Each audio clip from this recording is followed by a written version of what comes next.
Días, siendo ya las 7, pues damos inicio a la docencia de esta mañana. El día de hoy tengo el gusto de hablarles sobre el abordaje de la hemorragia vítrea, que es un hallazgo frecuente que encontramos en los pacientes dentro de la consulta de rutina y también de la consulta de urgencias. Pues hablando un poquito sobre los acontecimientos históricos relevantes o interesantes sobre este signo clínico, pues la hemorragia vítrea va a tener un sinnúmero de causas.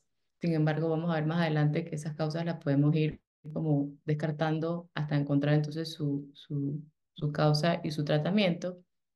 Y también vamos a tener distintos mecanismos patológicos que están involucrados en la hemorragia vítrea de distintas patologías. Anteriormente, este diagnóstico, incluso en algunos casos ahorita, es algo tanto elusivo. Inicialmente, antes, en 1850, no se podía ver lo más allá detrás de la pupila.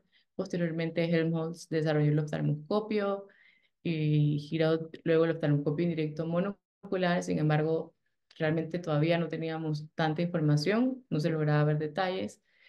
Posteriormente, Prostin, ya en el 92, empezó a hacer los primeros estudios, o al menos fueron los primeros publicados, de pacientes con hemorragia de hemorragias vítreas. Y lo que hizo fue que agarró conejos, les inyectó sangre en el vitrio y posteriormente los enucleó y los llevó al microscopio y examinó entonces esa masa vítrea con hemorragia. Posteriormente, ya en el 47, Skepens, que le debemos el instrumento del oftalmoscopio indirecto que sigue siendo supremamente útil hoy en día, entonces nos abrió una ventana de patologías como tal de la retina y pudieron entender un poquito más sobre el concepto. Sin embargo, hasta este momento, pues la hemorragia vítrea era algo, la que no se reabsorbía, era algo irremediable, o sea, no tenía solución. Entonces, Kastner lo que sí tenía claro era, y de ahí fue inspirado el concepto posteriormente de McNamara.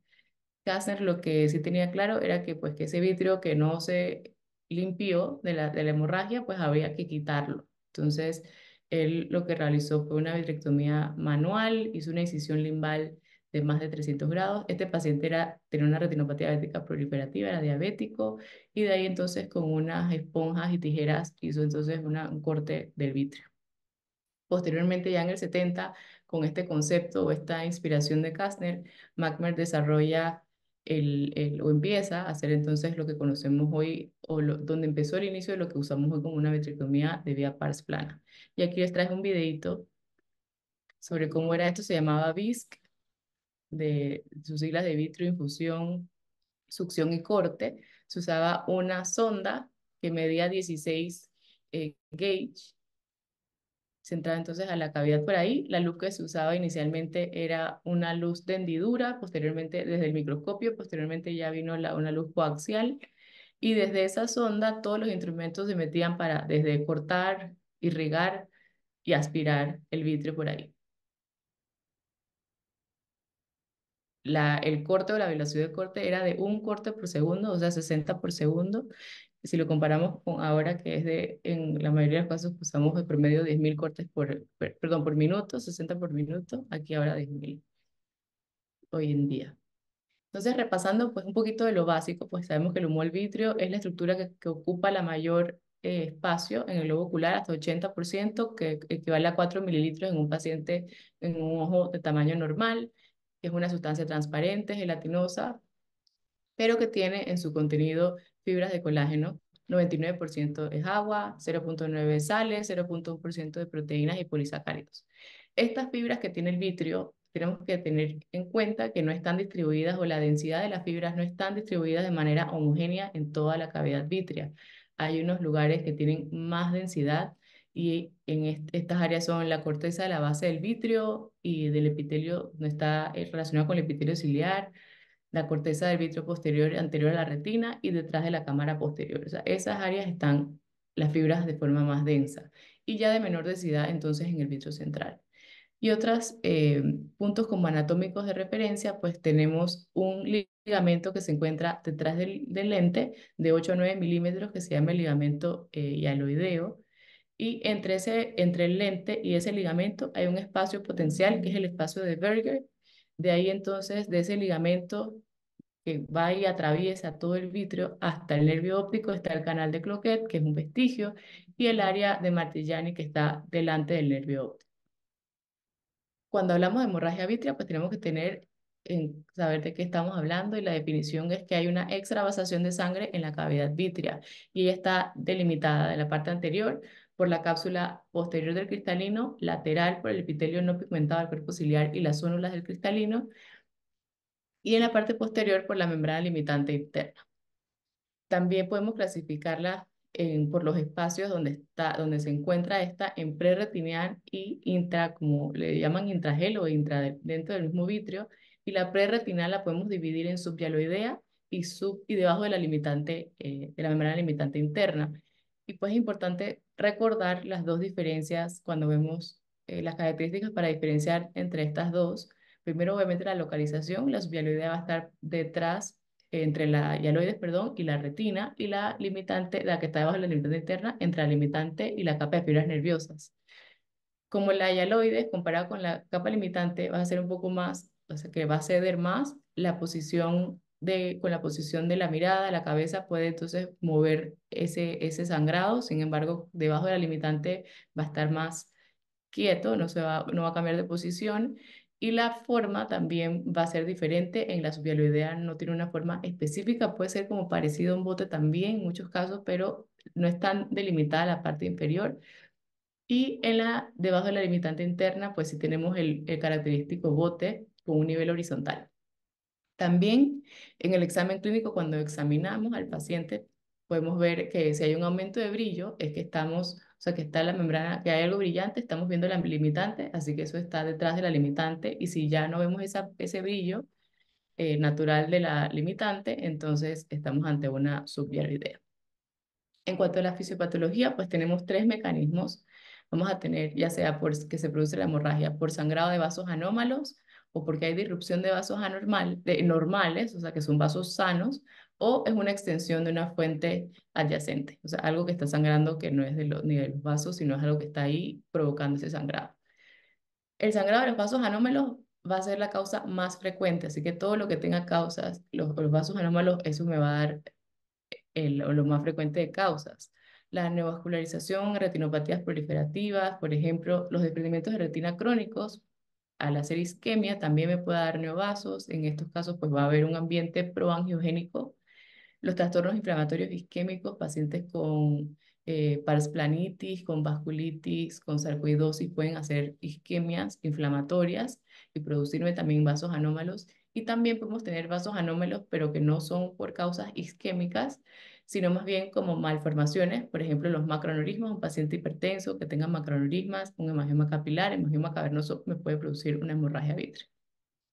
Cuando tenemos disrupción de vasos normales, podemos, esto va a ser mayormente secundario, ya sea trauma contuso o penetrante. Esto por general, igual que la incidencia de trauma, va a ser en pacientes menores de 40, masculinos sobre todo, desprendimiento de vitrio posterior.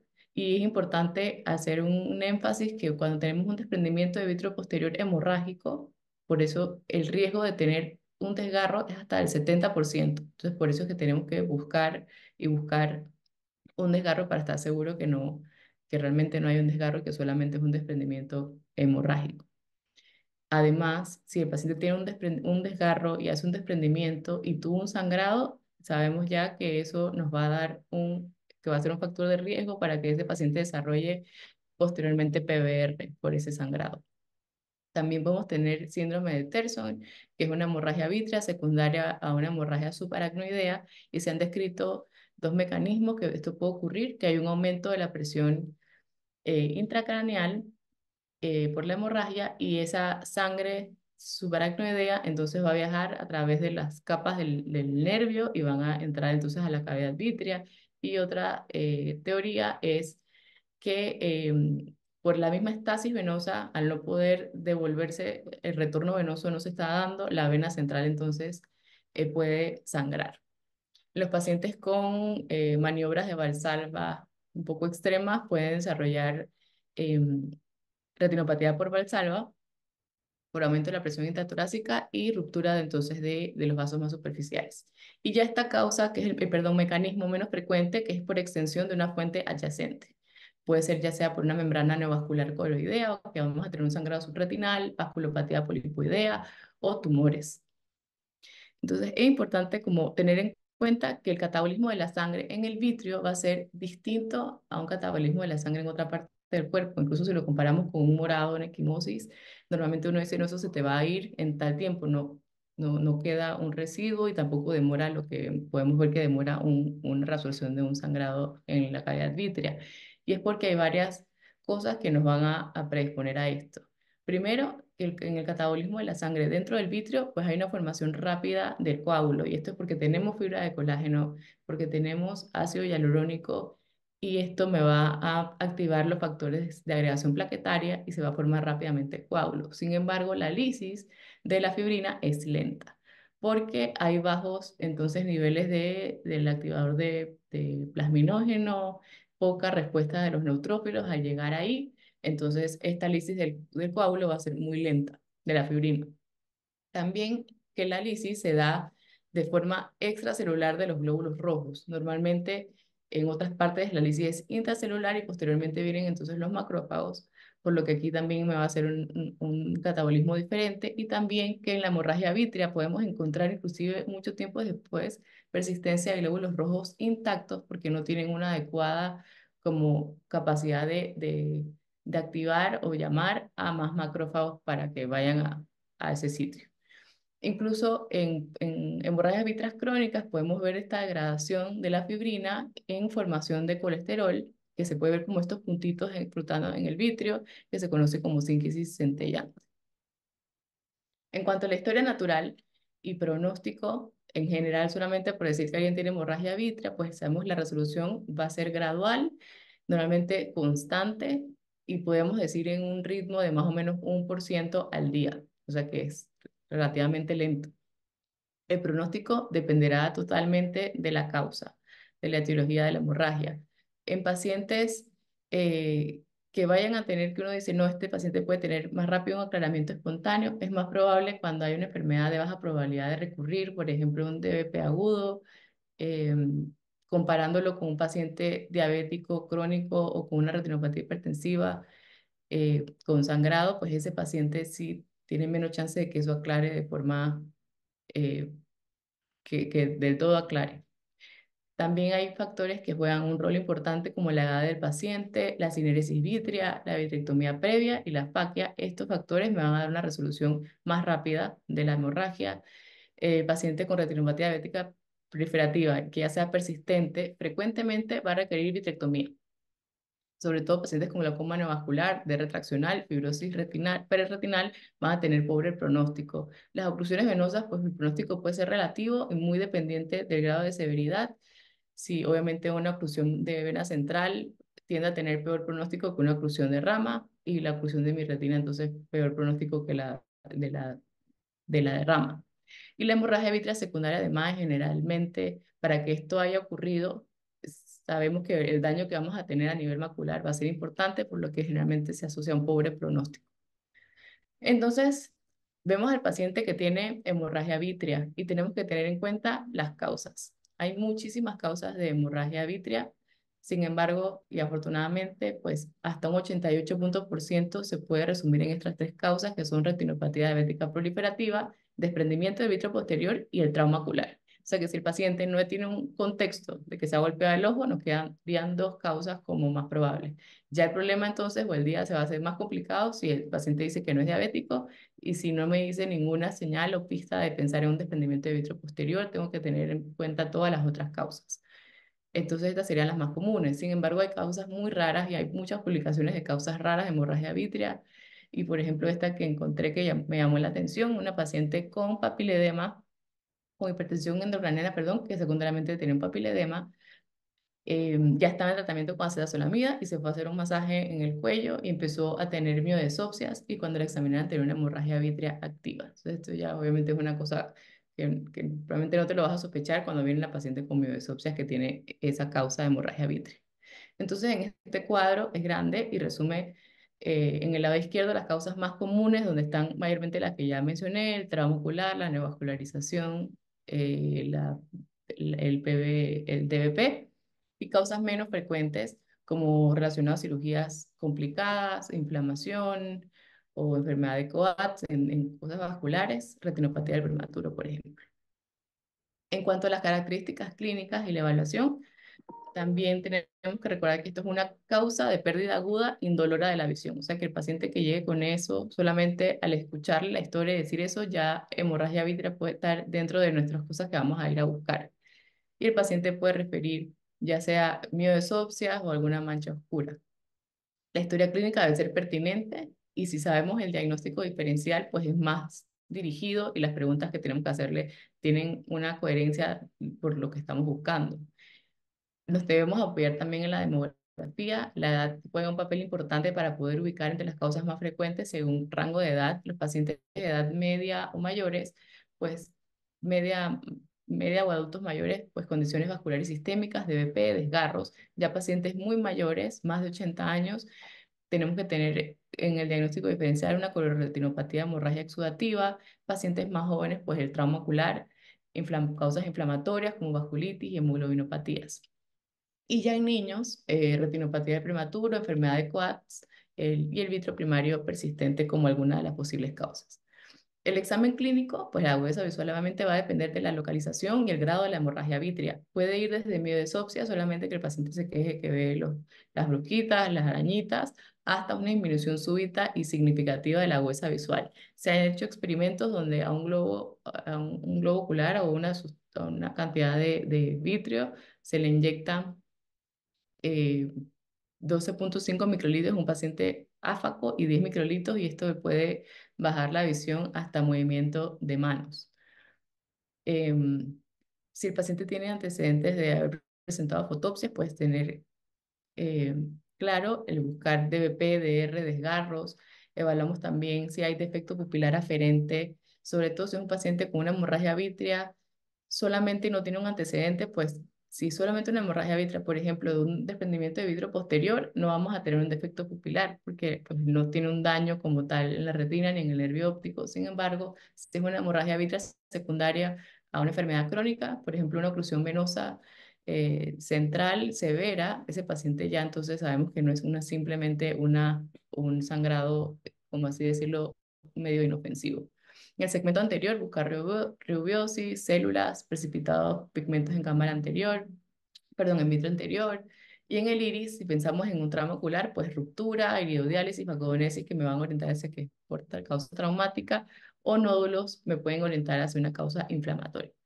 Del examen de ojo, fondo de ojo puede estar limitado por el grado de hemorragia vítrea, así que los detalles van a ser según la densidad.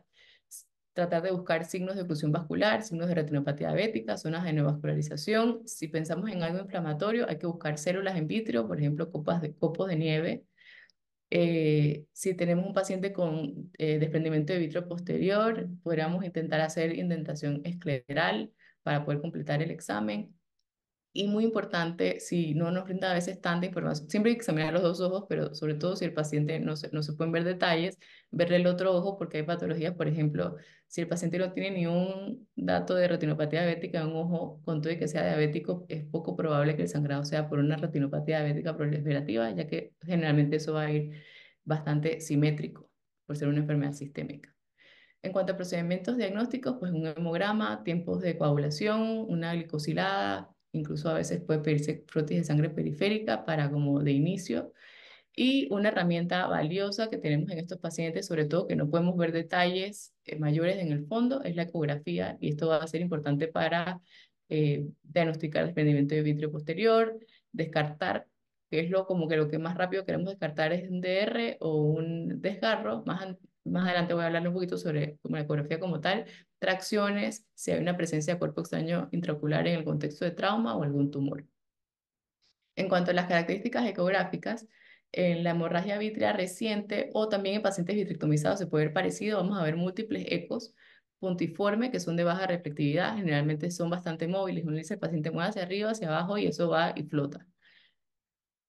Cuando ya tenemos una hemorragia vítrea más antigua, podemos tener estos ecos puntiformes y ya van a coalescer formando ya una membrana un poco más reflectiva. Y podemos ver también ese nivel como se ve en la foto de una hemorragia subhialoidea. Otros estudios que se pueden utilizar, pues la geografía también puede recomendar. Sin embargo, si hay una hemorragia vitrea muy densa, pues no va a tener mayor utilidad. Si es una hemorragia vitrea que permite ver algo del fondo de ojo, sí puede tener un valor importante, sobre todo para pensar en el tratamiento. Vamos a ver pacientes con causas isquémicas, pues las zonas de isquemia, las zonas de neovascularización, los vasos que están filtrando.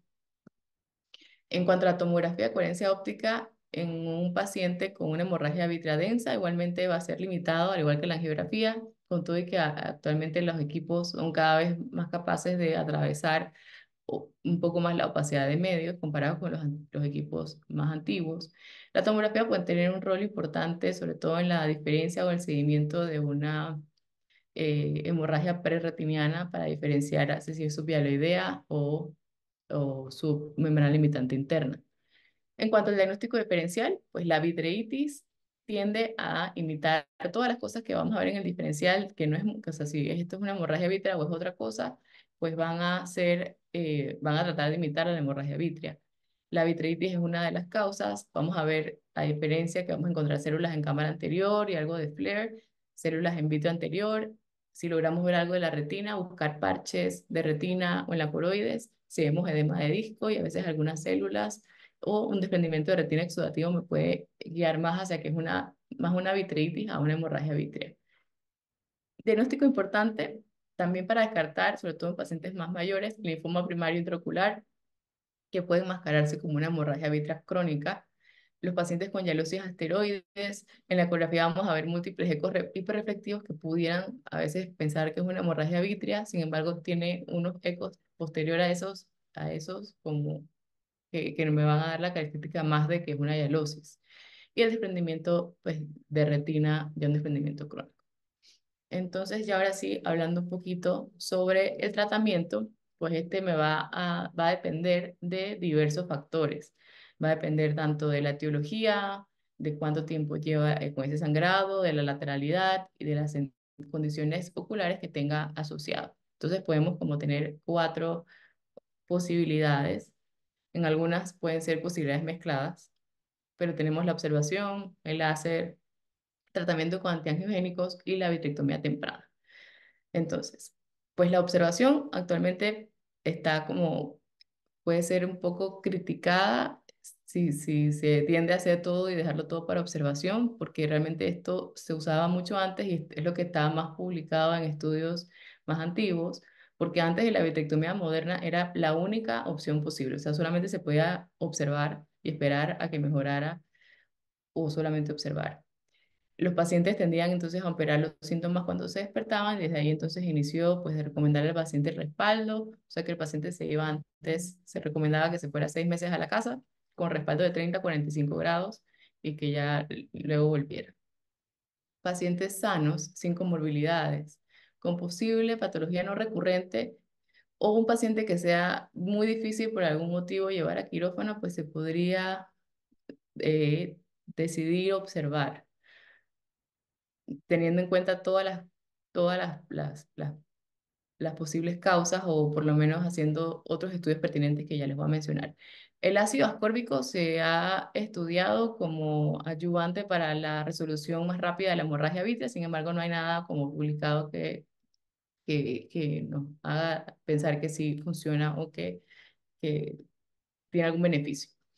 Entonces, en conclusión sobre la observación, pues es que actualmente la tendencia va dirigida hacia la vitrectomía temprana y tenemos que recordar que muchos de los estudios más grandes que están hechos, pues estaban hechos antes con un equipo, no como el que vimos en el video, pero sí un equipo más rudimentario que los que tenemos hoy en día, un poco menos, la cirugía era menos segura, el sistema de visualización también era más complejo, entonces ahora tenemos muchos factores que nos pueden ayudar a impulsarnos más a la balanza de hacer vitrectomía temprana.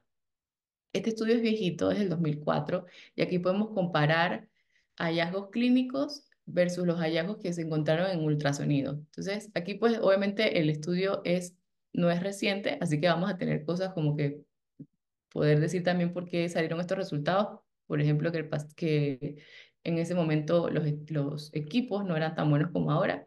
También antes había menos subespecialidades, ahora ya hay más especialistas formados en ecografía, así que esa sensibilidad también podría estar mucho mejor si hacemos un estudio comparativo hoy en día. En este estudio se evaluaron 106 ojos que tenían hemorragia vítrea densa y se le hizo una ecografía previa al seguimiento. Tenían los pacientes, se evaluaban las áreas que tenían de desprendimiento de retina tirotenía, si tenían desprendimiento de vitro posterior, si había desgarro, si había corpus ventricular, si había desprendimiento coroideo, y se fue recolectando como cada paciente se fue siguiendo. A este le puse desgarro y vamos a ver en el futuro qué al final pasó, si lo operaron, si no tenía desgarro, si tenía desprendimiento o no. Y de los resultados, pues de cuanto a causas, el 35% de estos pacientes fue por retinopatía diabética proliferativa, 31% fue por trauma ocular y de estos pacientes falsos positivos, es decir, que dijeron de más, o sea, todos los diagnósticos de desprendimiento de retina fueron aceptados, o sea, todos los pacientes que dijeron tiene, o sea, nadie con desprendimiento se fue sin haberse sido diagnosticado por ultrasonido, sin embargo, hubo diagnósticos de más, 18,9% de falsos positivos.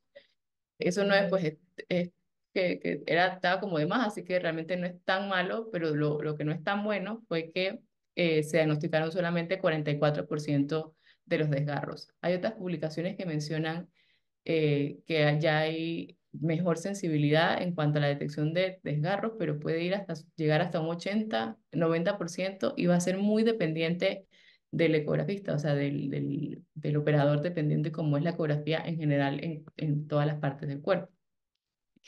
Otra estudio este no es de hemorragia vitrea como tal, simplemente desprendimiento de vitro posterior, que es una recolección de datos del registro IRIS, donde se evaluaron pacientes que tenían diagnóstico de desprendimiento de vitro posterior desde el 2013 al 2018, 5 años, y de ahí se evaluaron 434.046 ojos.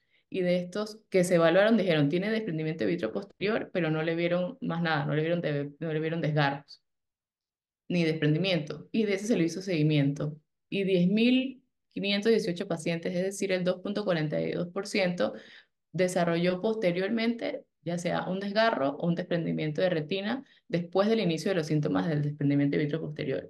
La media de tiempo que se encontró fue de 42 días en los desgarros y 51 días en los desprendimientos. Y los pacientes que tuvieron mayor riesgo fue los que tenían hemorragia vítrea, los que tenían degeneraciones en la tiz, miopes altos o lesiones que han tenido previo en su otro ojo, o sea, que ya tenían un antecedente en el otro ojo de ya sea de un desgarro o un desprendimiento. Entonces, esto es para tenerlo en cuenta, uno, si elegimos hacer ecografía, que la ecografía pues, no es infalible, y dos, si hacemos seguimiento, qué tanto seguimiento vamos a dar, qué tan frecuente.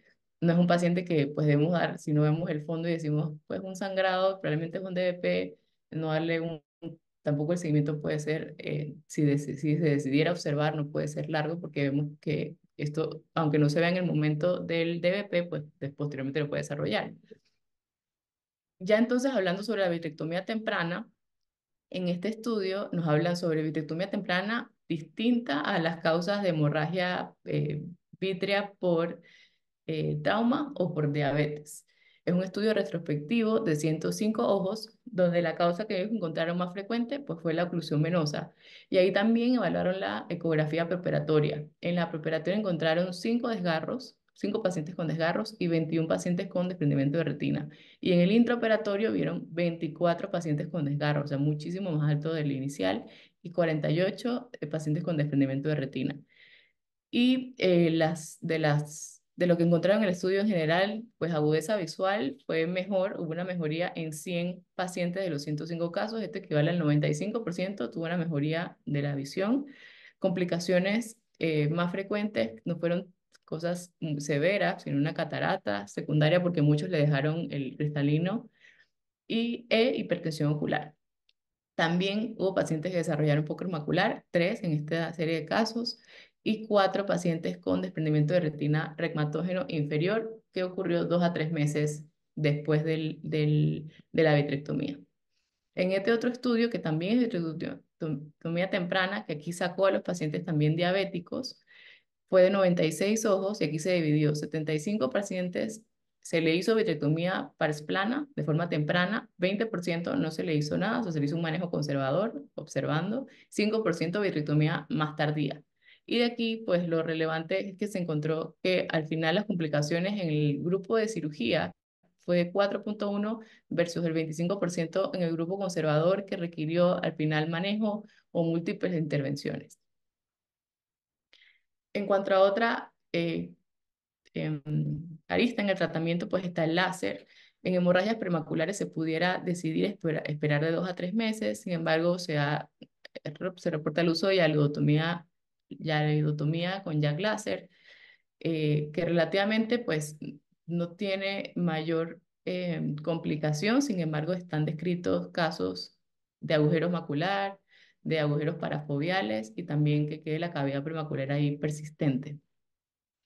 La fotocoagulación láser, pues es un pilar de tratamiento de todas las patologías con un grado de isquemia que ya hemos visto que al final es pues algo más definitivo, sobre todo en las patologías proliferativas y también el desgarro retiniano. Obviamente la limitación del láser en una hemorragia vítrea cuando es densa es que no lo podemos hacer porque pues no pasa el láser, no vemos la retina para poder realizarlo, así que tiene sus limitaciones. Y la otra arista, pues el uso de antiangiogénicos.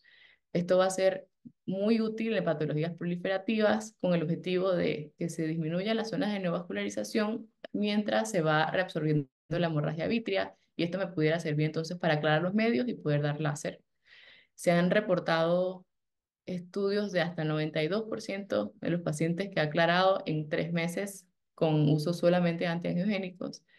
Pueden estar indicados también previo a hacerle vitrectomía a los pacientes, o sea, que si con cirugía combinada de vitrectomía con antiangiogénicos. Sin embargo, debemos recordar que existe un síndrome que lo llamaron el síndrome de Crunch, por cómo se veía la retina, y este síndrome va a ocurrir de 1 a 6 semanas después de la inyección del antiangiogénico y va a producir en el paciente, pudiera producir una disminución de la agudeza visual y en la retina lo que vamos a ver es un empeoramiento o recortamiento de todas estas zonas de tracción. Para que ocurra esto, pues tenemos unos factores de riesgo importantes. Por ejemplo, si tenemos ya membranas fibrovasculares previos a la inyección en anillo, esto es un factor de riesgo.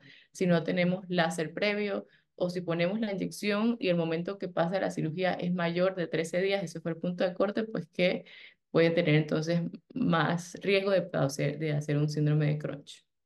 Entonces, ahora que vemos que como que según esta parte es tan buena los antiangénicos, entonces nos quedaría la duda como qué hacemos si vemos una hemorragia vítrea, si es por un diabético, si inyectamos o si hacemos vitrectomía. Y esto ya pues ya se pensó y se hizo el estudio hecho por la DRCR, un estudio multicéntrico donde se evaluaron en 39 ciudades.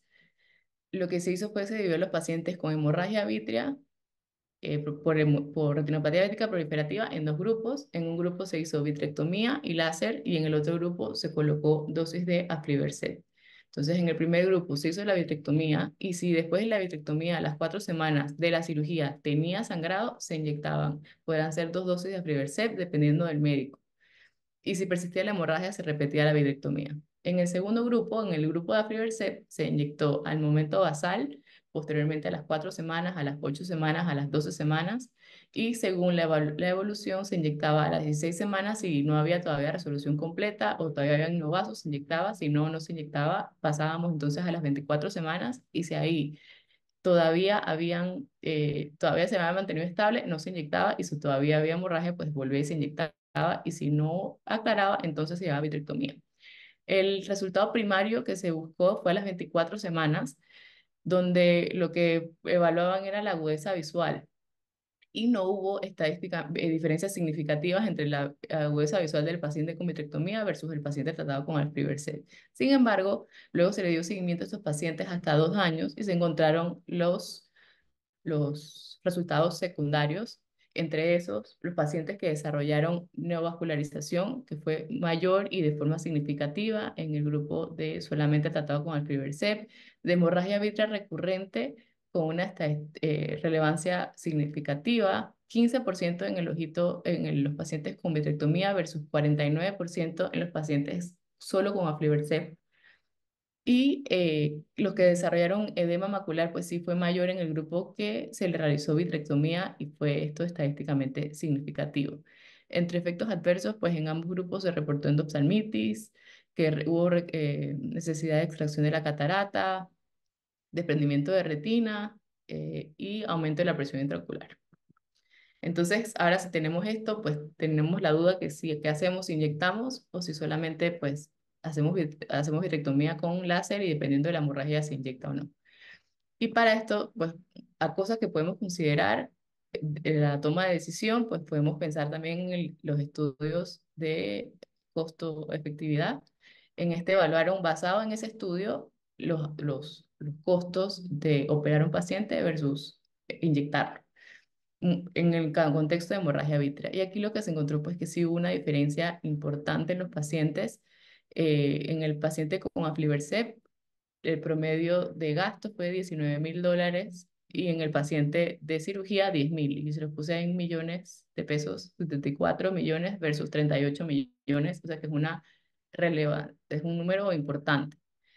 Cosas que ellos pues pueden resaltar sobre este estudio es que está hecho con aflibercept, que es hasta el, bueno, pues en los momentos, los medicamentos, el medicamento que es un poco costoso comparado con los otros que tenemos en el mercado, que podría intentarse hacer estudios con medicamentos más baratos a ver qué tal, pero probablemente esos estudios pues no sucedan. En cuanto a las complicaciones, pues de dejar una hemorragia vitreal, podemos tener en el futuro hemosiderosis bulbi. Esto es raro y se va a producir por una liberación de hierro por el catabolismo de la hemoglobina, parecido a lo que ocurre cuando tenemos un cuerpo extraño intraocular metálico que se queda ahí o que puede producir una siderosis.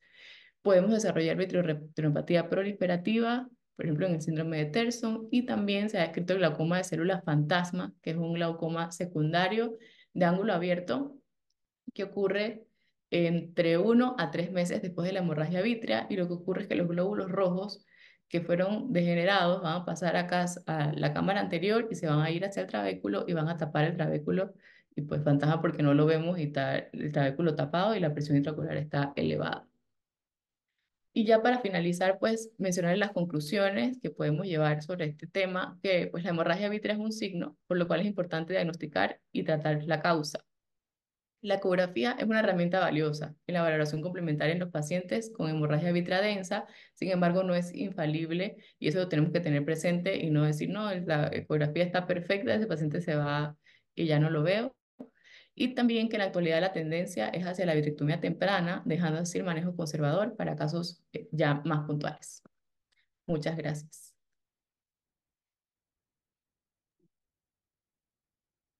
Bueno, muchas gracias, Priscila. Muy completa revisión. Ese último estudio que mencionaste me parece muy valioso. Yo quiero hacer énfasis en algunas cosas. Lo primero es la diferencia entre lo que es la anatomía de los anatomistas y la anatomía quirúrgica. Y eso siempre ha sido así en todo, ¿no? Pero en el vitrio es particularmente notorio porque los anatomistas hablan de ligamentos, de espacios, de canales, Sí, y claro, cuando se nada de ve. eso, nada de eso existe pues en la realidad quirúrgica. En la realidad quirúrgica tenemos hialoides anterior y hialoides posterior y base del vitrio. ¿Sí? Ahí no hay más cuentos. Eh, en toda vitrectomía tratamos de separar la hialoides posterior y el límite de la hialoides posterior, o sea, la base del vitrio, es bastante estándar en los ojos normales, no en los ojos miopes, ¿sí? O en ojos con antecedentes de otras patologías. Eh, y bastante confiable, pues, ese círculo de la base del vitrio. Y la hialoides anterior sí tiene mucha importancia porque debe quitarse. Yo creo que es una de las razones por las que nos hemos inclinado los que hacemos cirugía combinada a hacer siempre o casi siempre cirugía de catarata simultáneamente. Fíjense que hay un síndrome descrito por Hillel Lewis de la proliferación fibrohialoidea anterior después de retinopatía diabética. Y eso es prácticamente inexistente aquí. Y es porque siempre le hemos parado muchas bolas a la hialoides anterior y a quitar todo el vitrio anterior. Y ese síndrome ocurre cuando en los diabéticos se deja una buena porción de vitrio anterior y no se hace una panfoto completa. Lo segundo es hacer énfasis, Priscila lo dijo, pero eh, lo dijo con cierta discreción, pues porque eso es lo que muestran los estudios, pero la realidad es, mm, la- una hemorragia vítrea no es diagnóstico, ojo con eso, no es un diagnóstico, no se quede contento con diagnóstico de hemorragia vítrea, siempre tiene una causa y el diagnóstico es la causa, ¿sí? Entonces, siempre pensar en términos de la causa.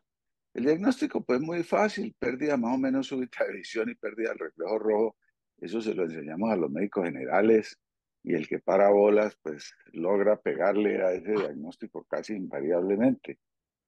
El lío está en esa tradición que traemos del manejo de observación y que sigue habiendo estudios que sugieren que de pronto la observación es un manejo válido. Y prácticamente en ningún caso, o sea, son muy pocas las situaciones en donde la observación es un manejo válido.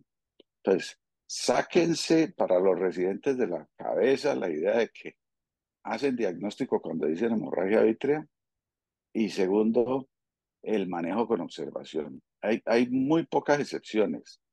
Eh, por ejemplo, una patología retinal, hablemos de una retinopatía diabética, que ha sido tratada con combinación láser antiangiogénicos, está estable y de pronto hace una hemorragia vítrea leve, eso se puede observar, ¿sí?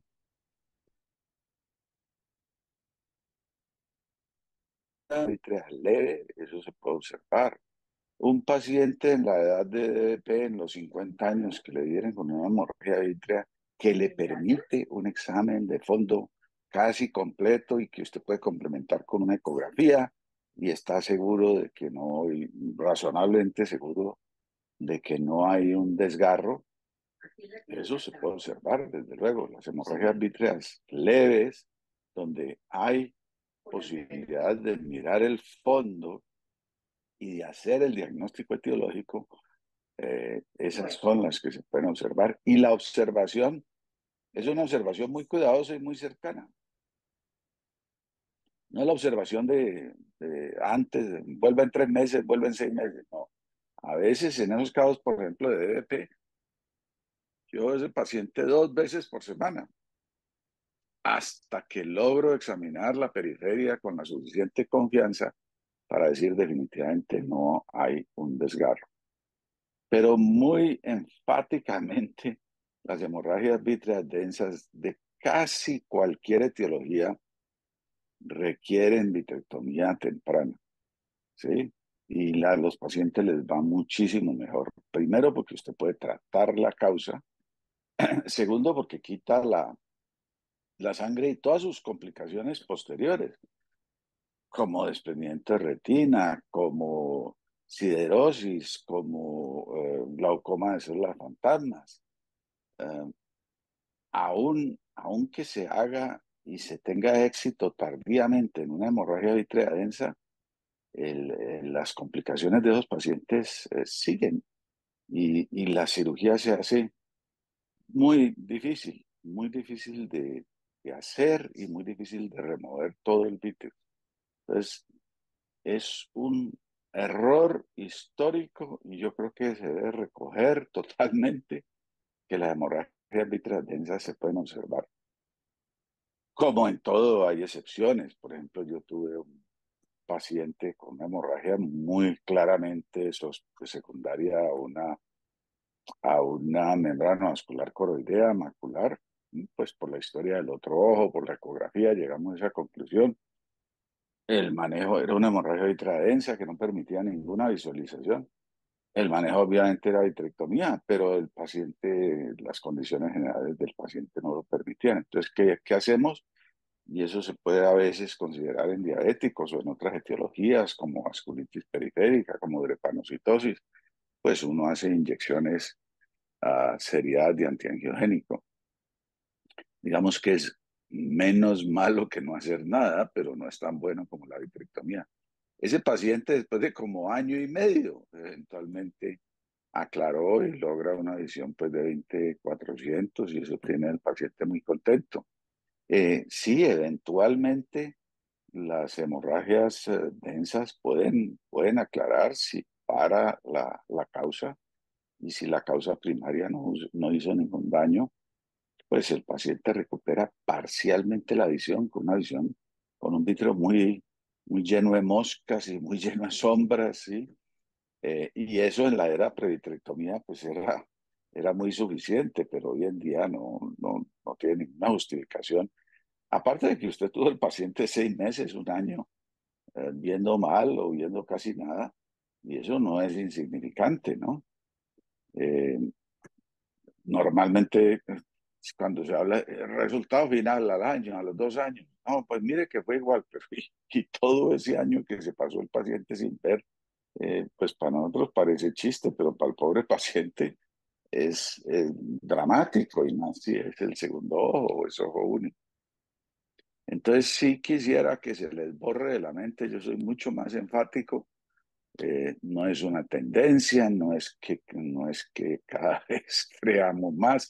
Yo creo que está muy claro hoy en día la hemorragia vítrea densa es quirúrgica y es clave hacer el diagnóstico etiológico. Entonces, cuando tengan una hemorragia y no sea obvio, pues lo obvio lo mencionó Priscila, pues diabético, ah, un trauma, una una oclusión venosa, un DVP en la edad del DVP. Esos son los diagnósticos comunes y obvios.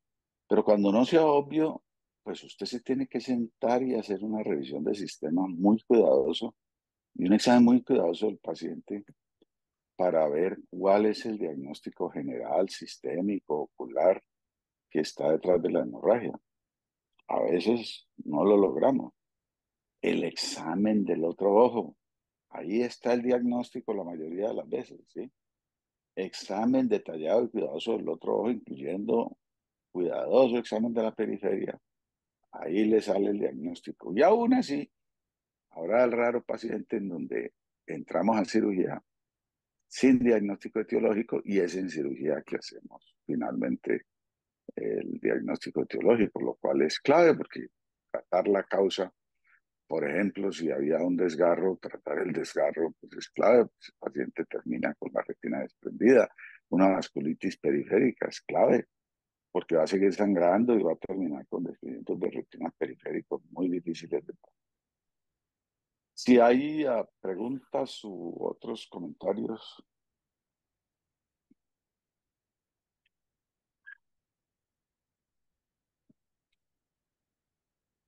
alguien, alguno de los residentes, alguien ha tenido la tentación de observar hemorragias, alguien tiene experiencia, que diga, no, pero a mí me ha ido muy bien, no ha pasado nada. Miren, miren ese estudio y lo que son los estudios, ¿no? El estudio que mencionó Priscila de comparar a Clearsec contra vitrectomía. Lo fácil que se puede engañar uno. Sí, se mira 6 meses, un año. Ah, son parecidos. Pero ¿cómo fue la visión durante ese año? Vuelve y juega, ¿no? ¿Qué tuvo ese paciente ese año? Y luego mírelo a largo plazo. Yo estoy muy en contra de la tendencia muy promovida por los laboratorios de que la retinopatía diabética ya no necesita láser, sino que necesita inyecciones. Resulta que necesita inyecciones casi mensuales por todo el resto de la vida. Obviamente, obviamente el laboratorio tiene que parecerle eso una conducta muy chévere si la comienzan a adoptar los, los oftalmólogos. Eh, entonces, coger un diabético y cargarle al sistema un aflibercept, digamos, 6, 8 aflibercepts al año durante años y años, pues es una dicha por laboratorio. Y puede que hasta se pueda demostrar que el resultado visual en términos de edema pueda ser un poco mejor, pero si usted le metió un análisis costo-beneficio, No, eso no aguanta, pues, y eso en Estados Unidos con vitrectomías bien caras, aquí que no son tan caras, pues la diferencia es mucho más. Y lo mismo pasa en retinopatía diabética. Yo les he comentado, la mayoría de las retinopatías diabéticas proliferativas, yo lo saco adelante con 2, 3 inyecciones de Avastin combinado con láser, y eso estabiliza al paciente casi que permanentemente. Se acabó el problema, se estabilizó. Si llegó con hemorragia vitrea densa, pues vitrectomía combinada con Facolio, con Panfoto, con antiangiogénicos, y en 2 o 3 inyecciones ese paciente se estabilizó y no volvió a molestar en años, ¿sí? Siempre y cuando tenga bien controlada la diabetes. Bueno, si no hay más, si no hay preguntas o más comentarios, muchas gracias a todos Gracias. y Sabe que de pronto mm, la charla sirve un poco, ya lo hemos hablado, pero para volver a insistir en como en el uso de la ecografía. Uno haciendo las disponibilidades y los turnos vemos cómo sigue habiendo una demanda alta innecesaria de ecografía. Entonces la ecografía es una herramienta súper útil y aquí estamos además un poquito mal acostumbrados porque tenemos ecografistas que son buenas, son precisas y casi siempre aciertan, pero la ecografía puede ser un arma de doble filo también y nunca, jamás va a reemplazar un examen de fondo de ojo con la pupila dilatada. Entonces, la gente me da la impresión de que sienten que como que piden la ecografía y descansan, ya listo, todo puede, o sea, ya no hay ningún riesgo porque le pedí ecografía. Y a veces termina uno desenredado porque la ecografía reporta un desgarro donde uno sí logra ver en fondo de ojo y no ve nada y puede ser simplemente un resto de hialoides es engrosado, pero entonces entra uno en la discusión de que la ecografía dice una cosa y uno piensa otra. Entonces, te- otra vez ser muy insistentes en que la ecografía no reemplaza el examen de fondo de ojo. sí, ese es el doble filo de la ecografía que hemos comentado muchas veces, ¿no? Si usted dilata pupilas, si usted mira con indirecto, si usted aprendió a ver bien con indirecto, ve el paciente sentado, ve el paciente acostado, usa indentación, la gran mayoría de los casos logra ver suficientemente para poder tomar una conducta y no necesita ecografía. Ahora, cuando necesita ecografía, la ecografía es muy valiosa, es muy útil, es una ayuda muy grande. Y en el caso específico de los DVPs hemorrágicos, pues cuando no se puede examinar el fondo bien con, con oftalmoscopía, la ecografía puede ser necesaria 1 o 2 veces por semana en el seguimiento del paciente durante 2 o 3 semanas, eh, para uno estar tranquilo de que no hay un desgarro por allá oculto que le va a generar un desprendimiento de retina. Pero lo que dice Denis es muy cierto. Yo veo mucho paciente con ecografía en DVP hemorrágico, diagnóstico de desgarro, inclusive diagnóstico de DR, que no lo tiene, que uno puede, ya la segunda, tercera visita, uno pudo examinar muy bien la retina, pudo intentar, y no aparece, se reabsorbe la sangre, no apareció desgarro ni DR por ningún lado. Entonces, es un complemento, una ayuda muy buena, pero como todo, no es 100% y no se debe abusar, no se debe pasar por encima del examen. Ok, Listo. bueno, muchas gracias. Chao. Ya, hasta luego. Gracias.